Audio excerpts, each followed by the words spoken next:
काश्मीर पोलगांवଠାରେ ହୋଇଥିବା आतंकवादी आक्रमण घटना को नहीं ब्रह्मपुर सांबादिक तरफ दृढ़ निंदा प्रतिवाद कराଯାଇଛି। ଏହି परिप्रेक्षी में एमकेसीजी मेडिकल कॉलेज मुख्य फाटक सम्मुखें बहु गणमाध्यम व्यक्ति टीम क्लीन सिटी बुद्धिजीवी और गंजाम वकिल संघर कर्मकर्ता तरफ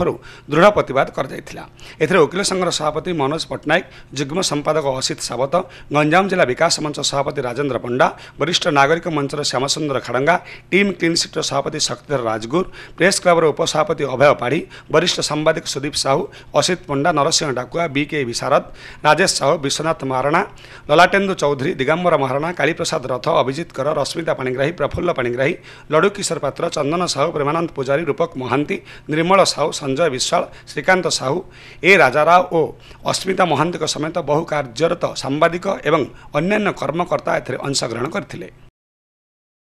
समग्र विश्व स्तब्ध जो भाव आतंकवादी आक्रमण है पुलवामा निरीह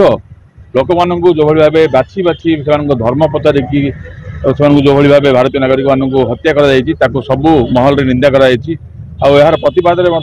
समग्र विश्व में विभिन्न देश में प्रतिवाद कर स्वर उत्तोलन ये कह कथा हूँ पाकिस्तान यार प्रच्छन्न हाथ अच्छी या पचर पाकिस्तान बारंबार विभिन्न समय भारत प्रति एभली आक्रमण कर भाव पूर्वर